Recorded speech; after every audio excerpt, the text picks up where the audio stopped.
नमस्कार, मैं PM DNA Singh और आप देख रहे हैं कमाल यार। इस वक्त की बहुत ही बड़ी खबर निकलकर सामने आ रही है नेपाल और नेपाल की अर्थव्यवस्था को लेकर।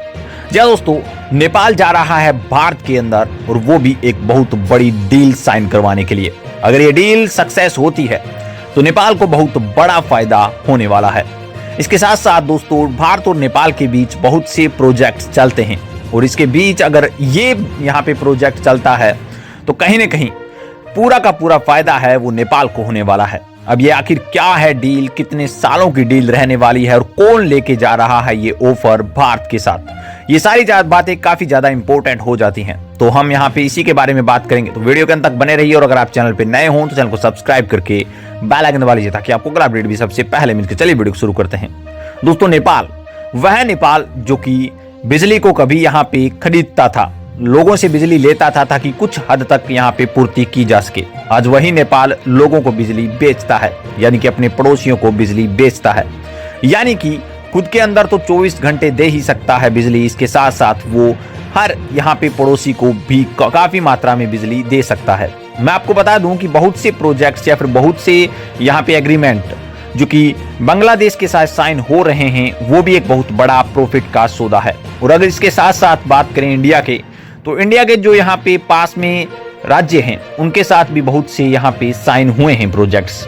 अब यहाँ पे हम जिस बात कर रहे हैं जिस प्रोजेक्ट्स की, वो एक लॉन्ग टाइम का प्रोजेक्ट है, एक लॉन्ग टाइम की स्कीम है जिसके अंदर नेपाल को भी काफी ज्यादा फायदा होने वाला है। मैं आपको बता दूं कि पीएम प्रचंड जो कि नेपाल के प्राइम मिनिस्टर हैं, भारत की यात्रा करने जा रहे हैं। अभी तक डेट कोई फिक्स हुई नहीं है, लेकिन सूत्रों के हवाले से खबर आई है कि वो यात्रा करेंगे बहुत जल्द।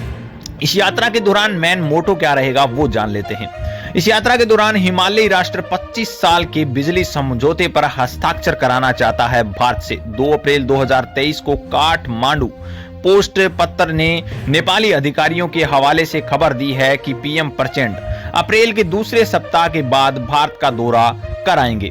और पुष्प कमल दहल प्रचंड की नई दिल्ली की यात्रा मुख्य उद्देश्य यहाँ पे 25 वर्षीय अवधि के लिए भारत और नेपाल के बीच एक बिजली समझौते पर हस्ताक्षर करना है। हालांकि प्रचंड की भारत यात्रा आधिकारिक तौर पर तारीख घोषित नहीं हुई है।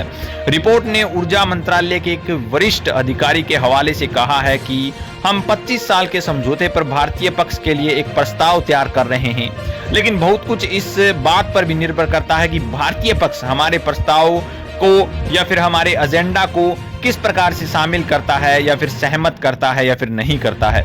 मंत्रालय के सचिव दिनेश घमीरे के अनुसार लंबी अवधि के अंतराल या फिर अंतर सरकारी समझौते के मुद्दे पर मंत्रालय चर्चा कर रही है, लेकिन इसे प्रचंड की यात्रा का एजेंडा आइटम बनाने के लिए भी अभी तक यहाँ पे नेपाल के विदेश मंत्रालय को नहीं भेजा गया है। उन्होंने कहा है कि इस तरह से समझौते पर तभी हस्ताक्षर किए जाते हैं जब प्रचंड के नई दिल्ली पहुंचने से पहले भारतीय पक्ष नौकरशाही स्तर पर इसे मंजूरी दे देता है। कहने का मतलब यह है कि यहां से अगर मंजूरी मिल जाती है तो ये काम आसान हो जाएगा और उसके बाद प्रचंड को सिर्फ खाना पूर्ति के लिए ही यहाँ पे भारत जाना होगा, भारत की यात्रा करनी होगी और उसके बाद ये मंजूरी आसानी से मिल जाएगी। लेकिन अगर यहाँ से कहीं ना कहीं दिक्कतें आई तो वो आगे भी दिक्कतें बहुत ज्यादा परेशान कर सकती हैं। अब बात ये रहती है दोस्तों कि भारत क्या इस चीज को एक्सेप्ट कर लेगा। मुझे ऐसा लग रहा है कि भारत एक्सेप्ट कर लेगा, क्योंकि भारत को बिजली की बहुत ज्यादा नीड है और भारत के अंदर इतनी ज्यादा बिजली नहीं बन पाती जितनी की पूर्ति चाहिए यहाँ पे भारत को, चाहे वो इंडस्ट्री के लिए हो, चाहे वो शहरों के लिए हो, चाहे वो मैनिपोलिटन सिटी के लिए हो, या फिर चाहे वो फिर गांव या फिर ढानी के लिए हो। हम कह सकते हैं दोस्तों कि ये प्रोजेक्ट कहीं ना कहीं नेपाल अगर ऑफर कर रहा है तो उनके लिए बहुत बड़ी उपलब्धि भी हो सकती है इस साइन को करने के बाद, और उनकी अर्थव्यवस्था के ऊपर भी बहुत बड़ा इंपैक्ट पड़ सकता है इस प्रोजेक्ट के माध्यम से, इस साइन के माध्यम से, क्योंकि 25 साल कोई कम समय नहीं होता और 25 साल के अंदर एक इन्वेस्टमेंट जो कि बहुत बड़ा इन्वेस्टमेंट यहाँ पे भारत के द्वारा नेपाल को किया जाएगा, ये बहुत बड़ी बात है। और इसके जरिए कहीं ना कहीं हम अलग प्रोजेक्ट पर भी काम कर सकते हैं, क्योंकि अगर हमारे पास मनी आएगी तो हम उस मनी को इन्वेस्ट भी एक अच्छे वे में कर सकते हैं, जो कि एक बहुत खुशी की बात है नेपाल के लिए।